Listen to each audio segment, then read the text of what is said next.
So, had a successful trip out to the junkyard recently. Managed to scoop up a couple of interior parts for the car that are going to make a nice improvement over the ones I had. The one we're talking about today, though, is the rear view mirror. If you're watching this, there's a good chance that yours has done what most of them have, which is where the auto dimming has failed and you end up with an amber streak through it. So, I'm going to show you how to replace that today. And then, it's a really straightforward job, but I can also kind of point out the things to watch out for when sourcing a mirror to make sure that you get the right one as well. So, say hi to my dog, everyone. Einstein, you want to say hi? Oop. Okay. This is Einstein. He's nervous. Hi, buddy. Hi. All right. Anyway, so here we go. Perfect Jag weather. Actually, I think these things look extremely good on a dreary day in the rain. So I'll show you what I'm talking about.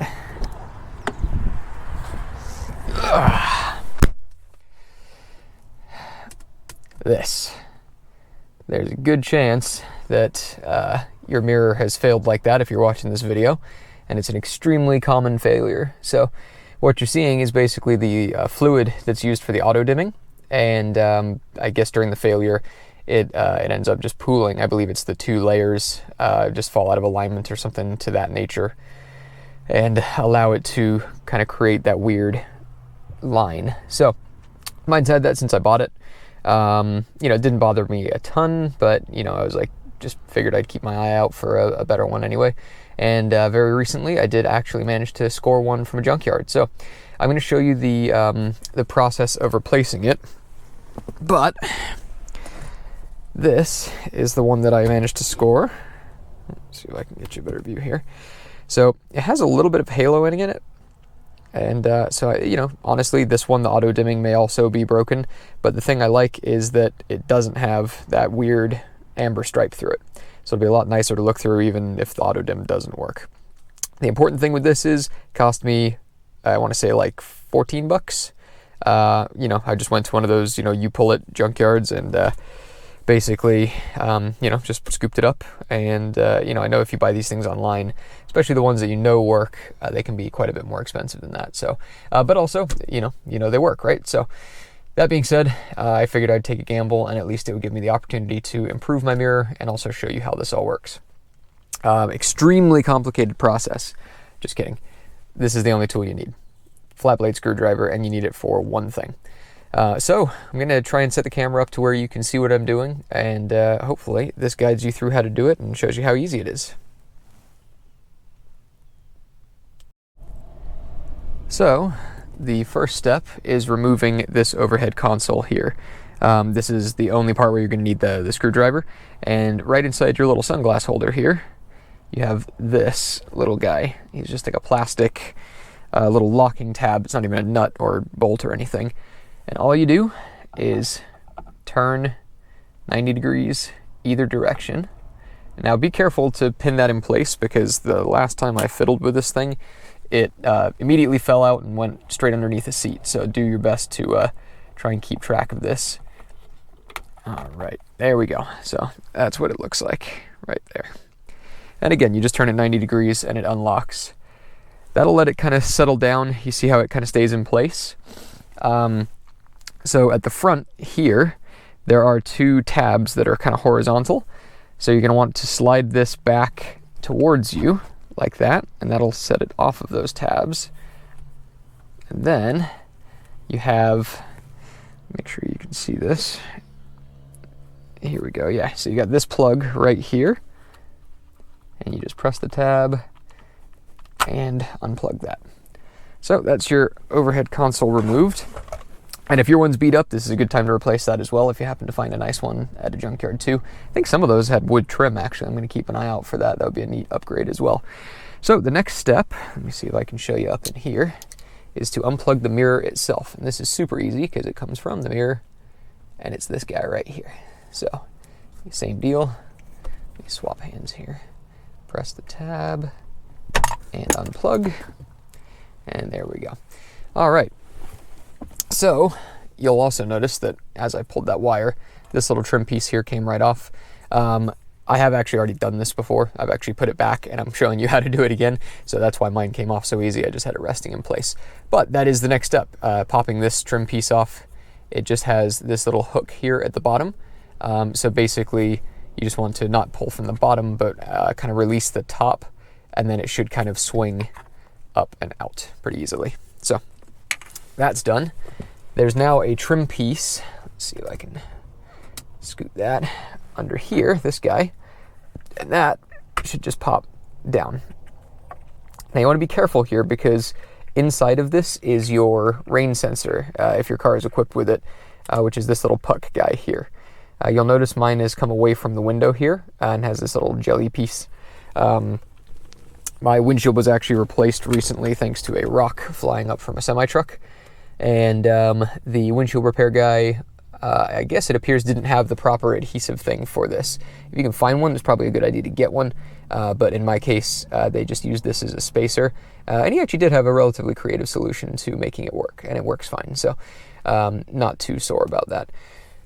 So that's basically it. I mean, some folks say to remove the rain sensor, which is just unplugging this little plug. It is probably a safe step, but knowing that this one is not something I plan on keeping, I'm not all that worried about it. So this is the part that freaks everyone out. Basically, the removal of the mirror, you're going to pull on this downward, and you want to kind of follow the curve of the window. You don't want to pull away from the window at all. You just want to follow that way down the window, because there's a clip in here that you need to slide it off of. And it's only going to slide down probably half an inch, something like that. But once it pops free, it does take quite a bit of force, and wiggling helps as well. Then basically the mirror will be free to come off. So I'm going to see if I can show you guys this now. See if I can do it without knocking the camera over as well. Let's see what we got. It's kind of turning into a bit of a one take. Okay, so you see I'm grabbing this, but also the body of the mirror itself, and wiggling and pulling down, and there it goes. So that was it. Again, just shimmying it like this, pulling downward and following the line of the windshield. And this is the part where, you guessed it, the installation is the reverse of the removal. So on the inside here, you can kind of see, hopefully, here, let me get you out of looking in the sun. So these tabs right here are what you're sliding into.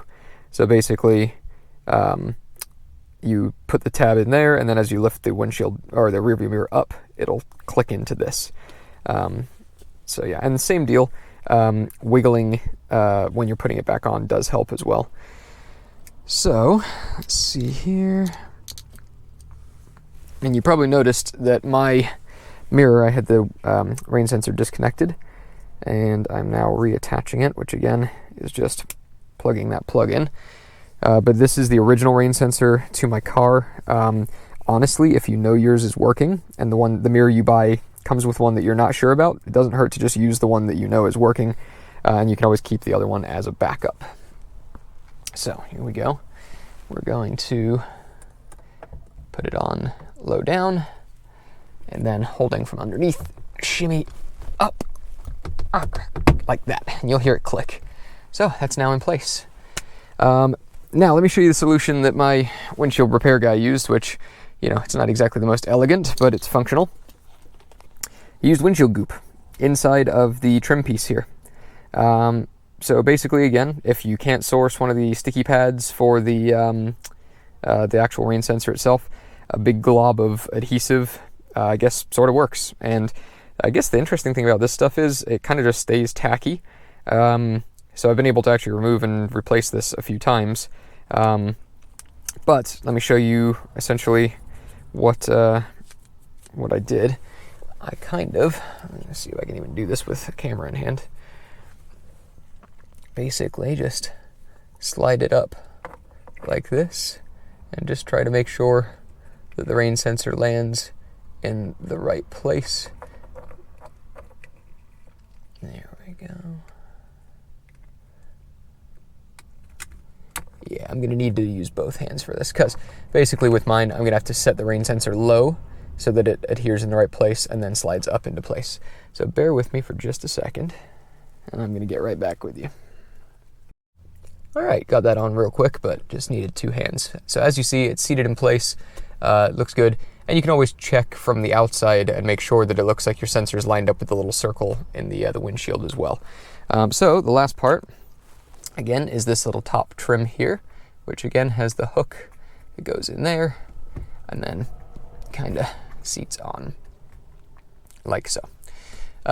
So that being said, we can now plug our new mirror back in like that. And then set you back up here and we'll do our overhead console.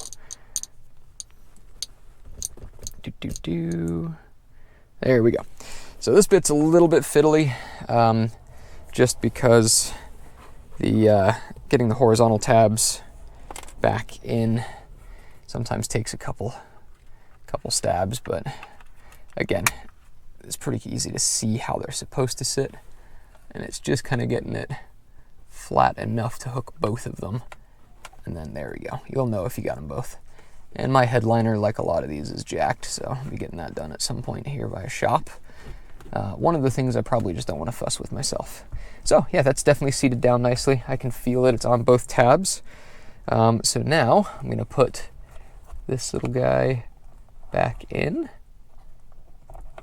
like that, and then with my screwdriver turn it 90 degrees and it's locked. So we're good. That was it. Simple as that. So now,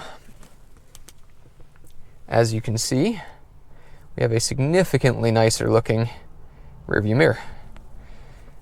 So again, I'm curious, as to whether or not this one will actually dim. But again, for 14 bucks, I would say that is a big improvement over this mess that I had going on before.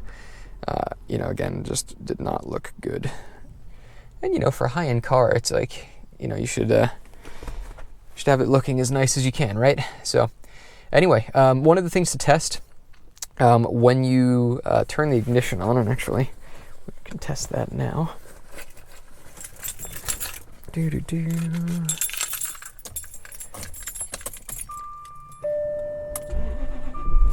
See this little green light right here? So you know that at least the power is going to the mirror. So that's just one thing to watch out for. If you plug yours in, turn it on, and it doesn't work, you know that that's not working. There is a button here to turn on and off the auto mode. So if it's not immediately lit up, just check that button, because that could potentially be the thing as well. So I mentioned the things to watch out for. From my understanding, there are 2 different types of plugs for these mirrors. So I would suggest before going and sourcing one, pull your center console thing down here, check the plug that you have, and just look at that carefully before buying one, because it would suck if you ended up buying the wrong one, especially if you bought like a new or rebuilt one, because again, they are a little bit on the expensive side. But I would encourage any of you to go out to U-Pull at Junkyard, or in my case it was LKQ here in Clearwater, and yeah, just try and pull one. The price was really good. And like I said, I got a bunch of other good stuff, which will lead into some other cool videos as well. But if this was helpful to you, please give us a like. We have more Jag content coming up, so please give us a subscribe as well. Hopefully, we will continue to generate useful content for all you other Jag owners out there, and also just other engaging, cool car content too. So your likes and subscriptions really mean the world to us. And again, the more of you guys that keep doing it, the more we keep wanting to make these videos. So keep following, because there's going to be some more cool interior stuff coming up soon. And thanks again, and see you next time.